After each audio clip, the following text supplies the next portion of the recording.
Sam, I imagine pretty disappointing result on Saturday afternoon. What's sort of the feedback from the playing group? I know Jordan Clark used the word embarrassing. Yeah, as you'd expect, everyone's pretty flat and disappointed.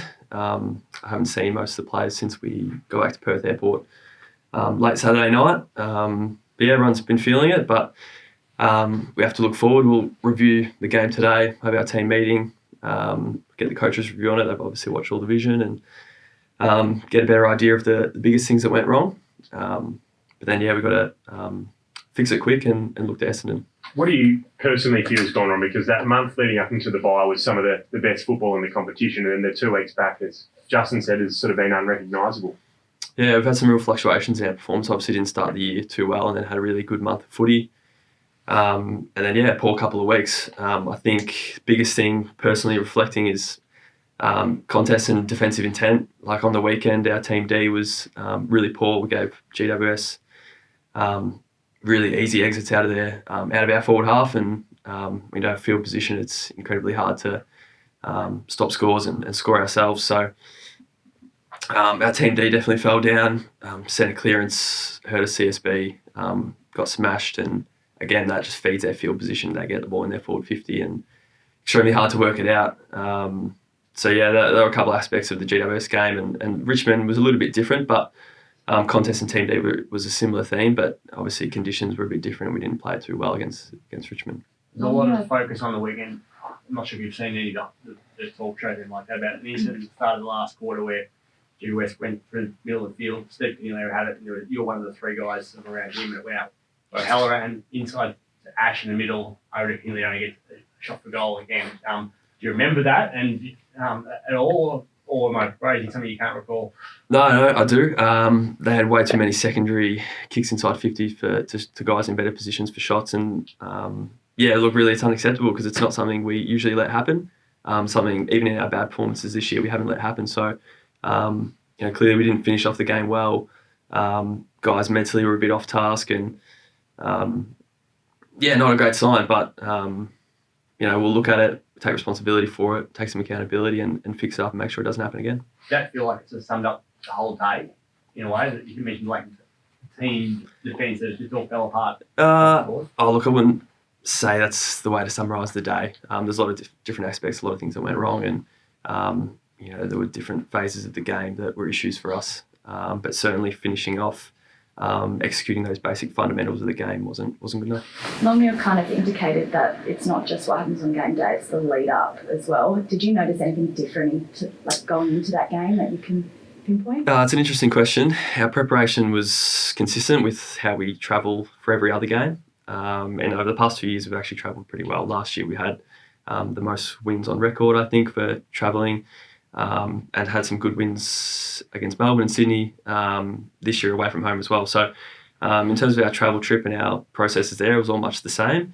I think he's probably more referring to sort of the mental preparation. I think, as I sort of mentioned, like our mindset and our mental game was a bit off on the weekend. So it's probably more on guys individually coming into the game with their own preparation to making sure that they're 100% on and ready to go. Sean Darcy hopefully coming back into the side. Have you noticed as a small forward the impact it has when he isn't playing and then Luke Jackson sort of takes on that main role out of the forward line? Yeah, we certainly structure up differently. We're a very young forward line, especially our talls. So you take out Sean, you put Jacko in the ruck and, it puts a bit more pressure onto Jai and Josh to take the best defenders.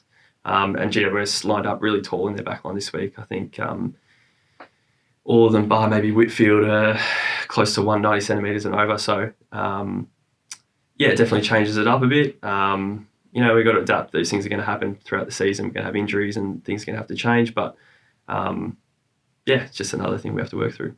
So the preparation piece, just in terms of first quarters, I think you've won one of the last 17. Is that a focus internally with the club? It's obviously not a good stat when you put it that way. And I think JL's mentioned the stat, it's probably not as bad as the stat looks. There's been elements of our first quarters which have been good. We just haven't finished off well. And especially in that red time, last 5 minutes of the quarter, we've let teams get a few goals easily. which has been disappointing. But again, looking at the weekend, like I wouldn't say our first quarter was the main issue for the day. Like I think our second half was poorer, and there were a lot more issues throughout the whole day. We really didn't have many periods throughout the game where we were on top. So we can look at first quarters, but I think it's a lot more holistic than that. Does it set the tone though? I guess that first quarter, if you come out and you kick goals, the energy's up and amongst the team. Is it sort of valuable in that sense in terms of setting the tone? It certainly puts more pressure on the opposition. Like, I mean, if you put scoreboard pressure on, it's important. You give yourself a bit of a head start and put pressure on the opposition. But we actually have a really, really strong mindset and a strong mindset of resilience in this team, barring the weekend, that no matter what the score is at quarter time, half time, three-quarter time, that we can come back and stay in the game. And we proved that in a lot of our games this year and over last year as well. So certainly something that we're looking at. We're trying to figure out how we can better our first quarters and, put scoreboard pressure on the opposition. But, regardless, we're fighting games out. In terms of the overall picture now, finals become a bit more difficult. Is the team still have that inner belief they can get there? Yeah, the belief is there 100%. We're not looking that far to finals. It's pretty tight around the ladder at the moment from, I couldn't tell you what position, but from where we are all the way to probably 5th or 6th. There's not many points between them. So Essendon's in that mix, so we're focusing on them this week and make sure we get the 4 points. But yeah, we just got to focus on our footy, getting back to our best footy like we were pre-bye, and the results will look after itself. How does the leadership group handle this sort of a week when coming off of, obviously you haven't had a loss like it before as one of the leaders, but have you discussed what you're going to do to try to change the week up? Yeah, look, we have to be really productive and constructive. Like, we can't just mope around and be super disappointed with the loss all week because, it's footy. You're going to have ups and downs, and clearly this week is incredibly disappointed and it's going to hurt a little bit more than other weeks. But that's the responsibility of us as leaders, is to really lift the group, lead by example, ensure that our review and preview and training is really consistent to how we have gone about it previous weeks and throughout the whole season. It's a big thing for us, whether we win or lose, how we commiserate or celebrate a win or a loss needs to be really consistent. So, the review will probably be pretty brutal and it needs to be so that we can get better. But then we need to be really consistent and move on and get back to work because obviously, as you guys would know, things change pretty quickly in footy. So we'll be focusing on Essendon and getting a win and getting back to our best footy. The trend in recent years of the team going really, really well and then having a couple of bad losses, but unexpected losses that put you back in the pack, and it's happening again this season. You got any theories as to why, when the expectation rises and things, and able to go that next step over? Yeah, I think in years gone by that's been a bit of an issue. I challenged you last year. We're actually pretty consistent and we fixed it up, and we're pretty competitive in most of our games, especially away from home. This year, not so much.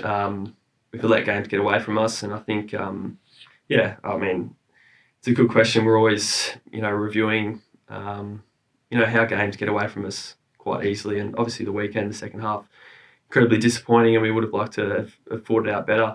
But yeah, it's something we'll look at. Consistency is important, and again, it's just trying to focus less on the results, but more about our process and our game, and You mentioned the individual preparation for each player. Is that something that can be an easy fix? Like, how do you sort of go about improving that aspect of a lead up to a game? Yeah, it's different for every player. Like, we are pretty flexible on our trips with letting players go about their own preparation and doing what works for them, because we've realised that this day and age everyone's a bit different, and is it an easy fix? Like, I don't really love that question because it can be. Like, if guys are able to figure out pretty quickly what went wrong, it can be an easy fix, but it can be a bit harder for other guys. So might be a bit different, but we've done a truckload of work on giving guys a guide and using the right resources to get that stuff right. So we'll keep working on it. You expect been any follow-up barbecues for the one early in the season? I think we got in close to 2 a.m. on Saturday night. So most of the boys would have been in bed pretty late. So I think it was a pretty relaxed Sunday trying to catch up on some sleep. So I'm not sure if some of the guys got together, but see them all today. Expect Michael Frederick to be right Saturday night, and how's James Ace coming on with that? concussion? I know Freddie was very close to playing, so I don't know for sure, but my guess would be that he'd be pretty close to playing again next weekend. James Aish, I saw a lot throughout last week, and he's in really good space. So obviously the concussion protocols, you have a lot of steps to get through, and if you have some hiccups, you got to sort of hold to a bit. But as far as I know, he's tracking well.